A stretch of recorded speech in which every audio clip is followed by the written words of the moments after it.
Everyone has different ideas what sustainability means to them, and bringing everyone together and discussing can really open your eyes on what these ideas are and maybe open you up for things you haven't thought of. Organizing a stakeholder event can either include only internal people, or it can also include external stakeholders.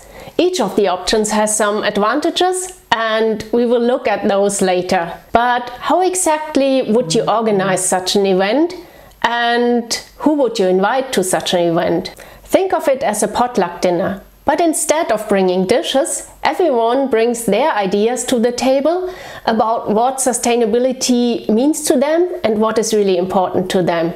And instead of eating the dishes everyone brought, you are discussing all those ideas and agree in the end on a strategy and on ideas that are important to all. To make it a success, however, just like for a potluck dinner, you should include different aspects or different viewpoints in that case.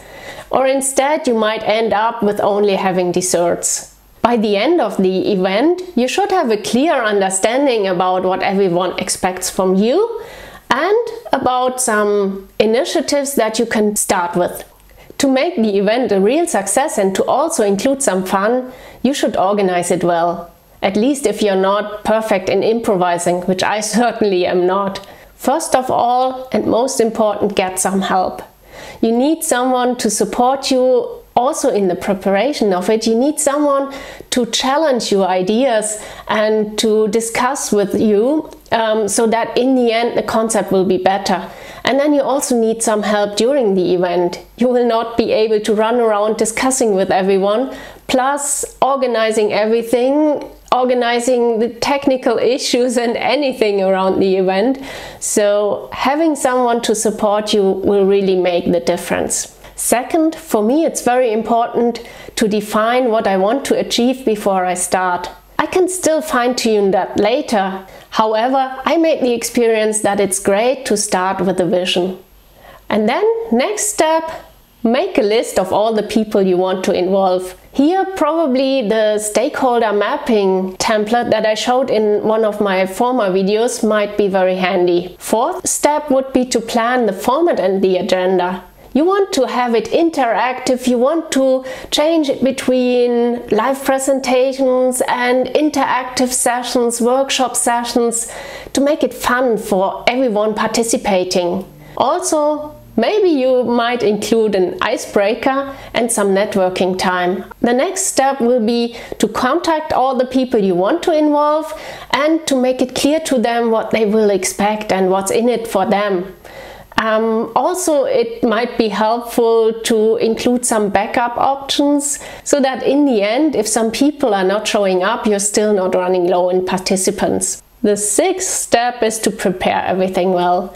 You need to prepare beforehand all the presentations, all the speakers you want to include, and also the interactive parts. It needs to feel easy for the participants and it needs to be fun. This is, I say it again and again, this is the most important part. It needs to be fun to the participants, otherwise they won't be involved, they won't be helping you.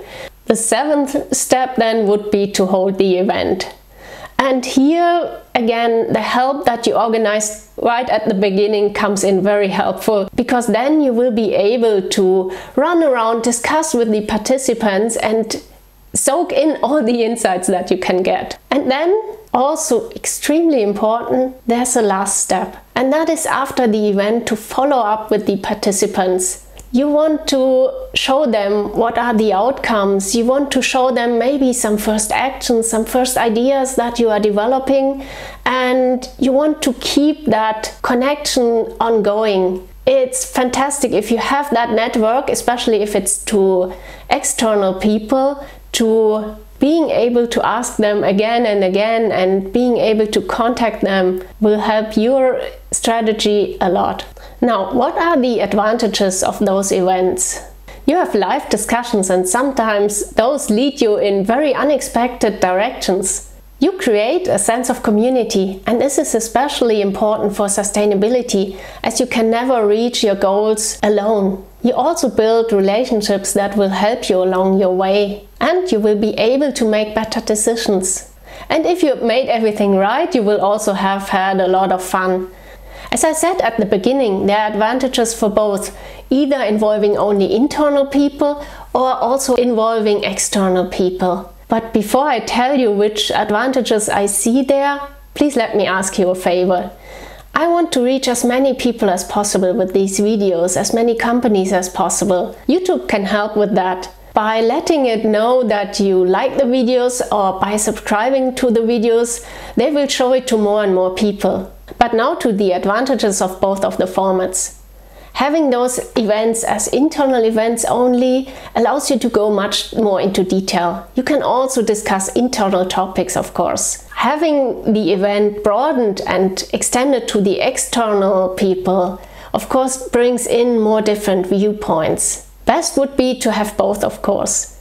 You could have first a slightly bigger event including external stakeholders, getting in the broad picture of everything around your company, and then having a smaller, more focused workshop with internal people on how to actually do the actions that are needed.